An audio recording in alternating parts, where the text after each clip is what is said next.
Good morning, boys and girls. Welcome to the... No, it's not the Batman show. By the way, you're not Batman. I'm Batman. It's, you just got to do things to keep occupied, huh? All right.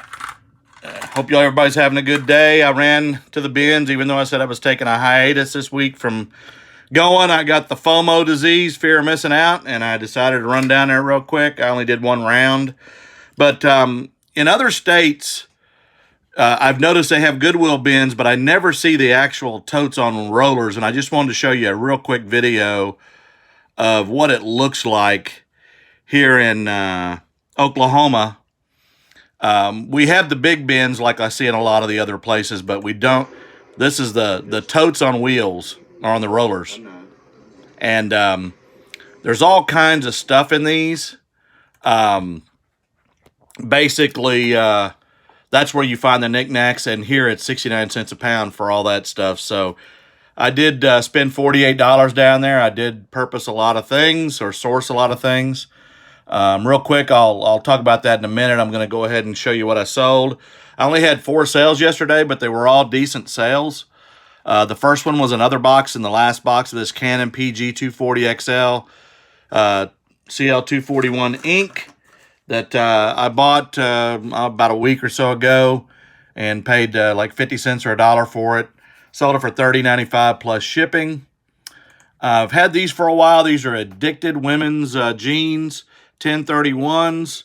They have brand new tags on them, and the drop down tag, or the discounted tag at whatever store this was at, was $59. So I don't know what they were originally, but $59.99 is what they were. They're brand new. Took me a while to sell them, but I finally got rid of them, and $25.50 plus shipping. Those went in a flat rate envelope. The next item, something I've been selling for about a year now. I buy these from a source where I get them by the box, 20 at a time. I make about $400 a box because I make about 20 profit from each box. These go with a large poly mailer. I sell them. This one sold for $27.89. I've paid $3.33 a box. These are the ones they do the demos at like Sam's Club and stuff, where the guy does the disomatic chopping up and stuff. But these are really nice sets. Let's see if I can, yeah, there we go. Forever Professional Sharp Knives. I've shipped a bunch of these to Australia, but there's a pretty good knife set in there, and everybody that buys them likes them. And again, I've got 2 boxes, almost 2 boxes still. And the last item that I sold, I took a best offer at $19.99 with free shipping on this. It's one of the shirts I bought at the estate sale this weekend, paid about 50 cents for it or less. Sold it for $19.99 with free shipping. It is a Tulsa 1998 Myers Duran Harley Davidson shop t-shirt. It is not single stitch, but it is vintage. And the person that bought it just happens to live in Tulsa. So thank you for your purchase. And it's got, I'm trying to get this here. There we go. Collector's edition, 1998. And again, not a bad day. 4 sales, but every one of them was in the 20s and 30s. Price-wise, I have sold a couple things this morning, but I won't get into those. I did want to talk a little bit about packaging, the supplies that I use, and the predominant supplies that I use. I buy a lot of mine from, or get a lot of mine free from U.S. Post Office, and but the ones I use predominantly are probably more than any of them. I use the flat rate envelopes because jeans, small coats, like I said yesterday, those kind of things go in those, and they ship at a flat rate, and we get a discount if you ship on eBay rather than go to the post office and ship it. I use a lot of number 7s, the boxes. They're just a priority box. They're not a flat rate box, and I use the medium boxes when I can fit stuff in there, because the weight up to 70 pounds is about $12.80, $12.90 for that box. I use a lot of poly bags, and I buy those on Amazon by the 100 to 200 lot, And bubble wrap, I was in Walmart the other day and I just saw what happened to go down the aisle where the bubble wrap was. And they had a roll of 150 feet for like 16.99, 19.99. I get 4 rolls of 175, so 700 feet of bubble wrap for like 20.99 on Amazon. So I don't know why anybody would buy it at Walmart. Make sure you shop Amazon or eBay and look for those kind of things. Obviously, if you buy it on Amazon, you're going to get it really quick. My thermal label printers for my Dymo 4XL I get on Amazon, and I get them in one day. I do source dumpsters. When I want small boxes, I'll run to like Dollar General, and on the side they don't crush their boxes. They do sometimes tear them down, and they'll have a lot of smaller boxes that maybe deodorants and sprays and stuff came in, and I like to grab those for the smaller items. Rather than ship them in poly bags and wrap them in bubble wrap, I like to put them in boxes, and they usually have a lot of them, and I just drive over to the side of the building and grab them, as many as I want, and I'll probably be doing some today because I need some more. Dumpster diving for different size boxes. Before I got number 7s, I was doing that for helmets because I do sell football helmets, and they don't just fit in your basic box. As far as everything else, tape. I use my coupon when I can on eBay for tape because I go through a lot of tape. Other supplies, I mean, look on Marketplace. I've bought tons of the heavy brown paper, padded envelopes from people, and I've got boxes of them I need to actually sell because I don't use them that are stapled. And but for $25, I bought several boxes of them with hundreds of them in it. And they're worth a lot more than that. I probably need to sell them and probably put them on Marketplace and sell them. But again, sourcing, find what you can and use what the sources you can where you don't pay anything. Obviously, it is a tax write-off, but when you do buy, shop around and make sure you're getting a good deal because it can get costly on all the supplies that you use to do this business if you're doing it to any degree and any volume. Again, I'd say probably flat rate envelopes and poly bags are the top 2 things I use, and then I'll use regular boxes unless it's something that I can use a priority for and not get crushed on price. Dimensions and weight are both important in that, so you definitely want to downsize your box, or as some people call it, Frankenbox things to get them to fit. But be careful of dimensions because just like UPS or FedEx, Postal Service is going to charge by cube, and that's the space it takes up.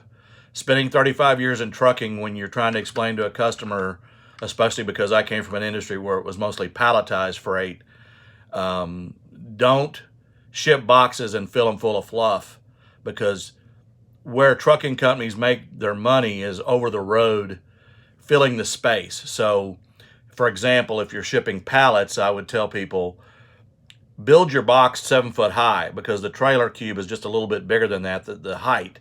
And you want to not be able to have your freight stacked upon because pallets are double stacked and they use stack racks and trays and things like that in tractor trailers.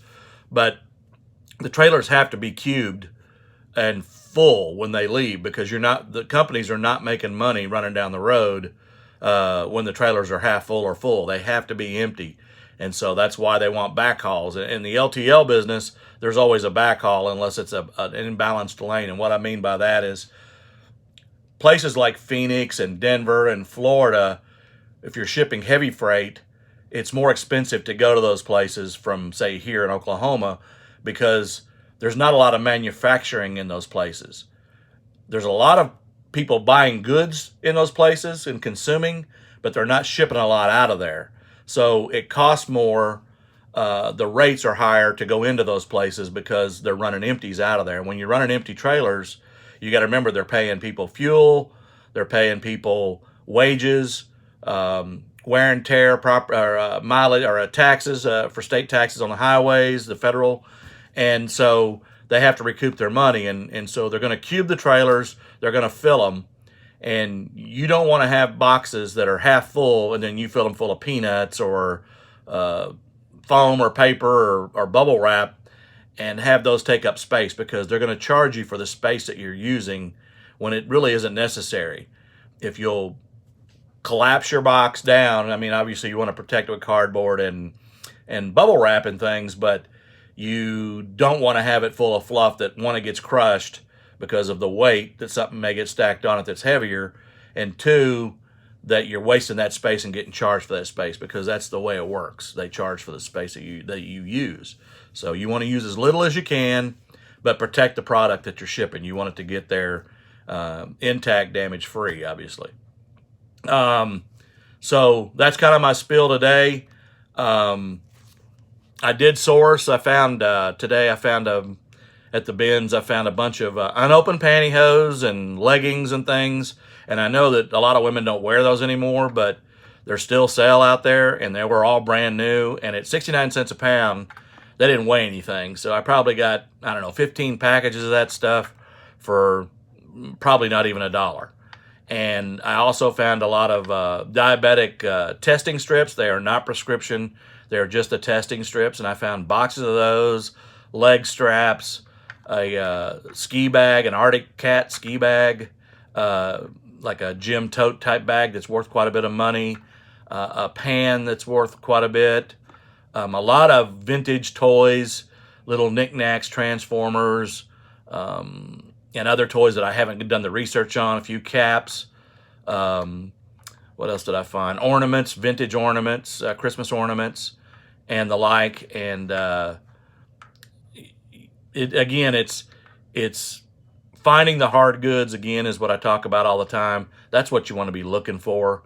And that seems to be where the money is. I didn't comp everything, because when you're running through the bins, as you saw in the video, there are little totes that they roll out, and each one could have dishes, pots and pans, purses, liquids like toothpaste and baby oil in them, and sometimes they're leaking.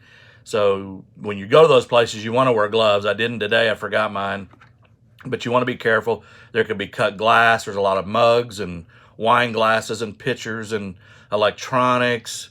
Again, vintage stuff. I've got some pretty good stuff today, and I've just got to go through it. I only bought one pair of jeans, and they were 511 black labels, and I know they're worth about $25, so I'll be doing some more on those, and they're really good shape. A Nike jacket for my grandson that I found that was in good shape, and like I said, mostly knickknacks, a football helmet.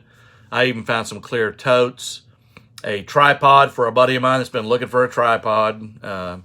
Tripods usually aren't worth a whole lot unless they're high-end, big time, but this and it was a pretty nice little tripod. And again, by the pound, you're not paying much, so you're not paying it what a typical Goodwill or Salvation Army or one of the other off-brand thrift stores charges. So all in all, good day. I'll go through some of that stuff once I list it, and I'll be doing some of that today. I was supposed to be working on my death pile, but FOMO took over, fear of missing out. So again, tune in tomorrow, see who's the visitor tomorrow. I've got a special thing coming that I'm working on that I'm gonna add to the video to make it a little more creative. I'm trying to do that. I handed out my cards again to get people to subscribe and view the channel. It's not just about making money, it's about, and I'm not making any money yet. Obviously, I'm a long way from that. I'm not even at 100 subscribers yet. But please share and like and subscribe. Turn some of your friends and family on to it, and at least get them to subscribe and like the channel. You can learn to do this, and you can make money, as you've seen in my previous videos. Again, I'll say it's a lot of effort, but you can do it. And if you're sitting at home thinking of a way to make money from home, this is one of those ways you can do it. And even part-time on weekends, try it out. I will be hitting yard sales and estate sales this weekend and seeing what other treasures I can find. I've sold quite a bit from the two that I went to this weekend already, and I've got a lot of watchers on some of that stuff. Yesterday when I went, I found a Night Owl. It's a digital recorder. Paid $23 at CompSat. It's brand new, open box. CompSat at about $160 to $180. On Amazon, it's $189 for this one with free shipping. So I've got it for $159 plus shipping. And it's a really nice system. It's an 8-channel. You just have to have the cameras to set up to use it at a business or your home or whatever you want to do. And then I found a bowling ball, a unique bowling ball that's undrilled with a real pretty print on it. It's an Asian, I think it's Korean writing on it. And that particular ball by OTB, not that specific ball, but their balls on there are anywhere from $60 to $150. So we'll see how that does. But that's the only two things I sourced yesterday, and they're both listed. So I got all my Harley shirts listed. I'm just about done with all the phones. I've sold one of the phones so far, and then after that I shipped it, because I shipped it so fast, I actually shipped it same day.